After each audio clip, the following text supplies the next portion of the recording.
that we have the pattern cut out, we're going to go ahead and punch the holes in it. And as I mentioned earlier, I have two punches, a 4-hole punch and then this 6-hole punch. I much prefer 4-hole, so that's the one I'm going to use. To get started, what I'm going to do is mark a little point at the end of each of these, at the tips of these, the lemon peel, and that just helps guide me to where I put the first punch. If I try to eyeball it sometimes, I end up a little bit off. So now I take this 4-hole punch and I'll just start with the end tip on that dot I just made, and I want to create a line coming down the edge of this about 3/8 of an inch in from the side. You don't want to get too close to the edge, because as you start to pull the leather tight, you'll pop those holes out.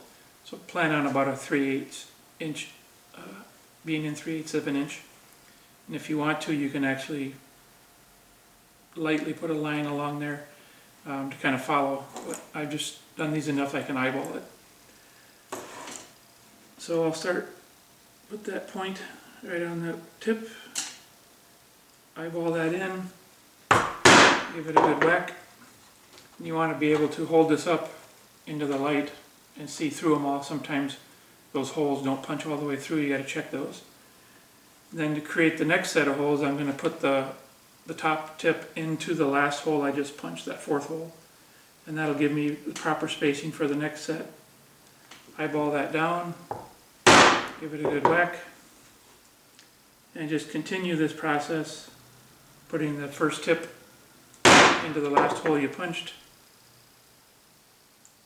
getting in about 3/8 of an inch each time.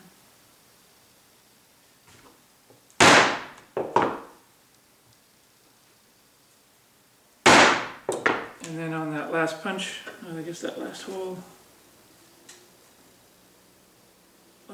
didn't get punched, so I'm just going to lay that back down again, line up in those holes, give it a whack.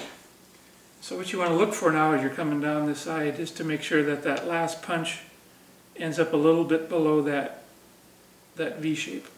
You want that punch, because when they come down this side, they're going to line up there. So I punched this, let's just go back quick. I got 1, 2, 3, 4, 5, 6. So I did 6 punches there down this side.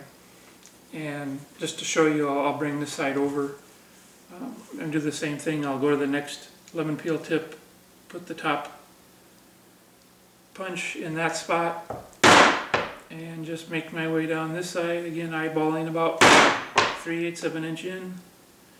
It's better to be a little bit further in than you need than not enough, but you also don't want to go too far in, because that creates a little pocket when you're sewing this thing up. So there, you've got the same number of punches. You want the number of holes on this side to match the number of holes on this side, so that when you stitch the ball up this way, there's the right number. Okay, so I'm going to hold this up in the light, and I see a spot here at the top where I didn't punch it hard enough. So I'm going to punch those, hold this up again, otherwise they all look like they've gone through. So now with that, I'll just continue, go to the next peel.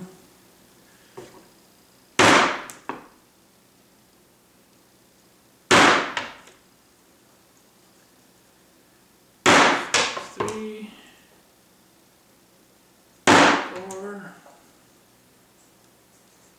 5, and 6. So kind of get the idea. We're just going to keep doing that, punch these things all the way around, all the petals on both sides, get that all done, and then we're going to move on to the next step of stitching up the baseball.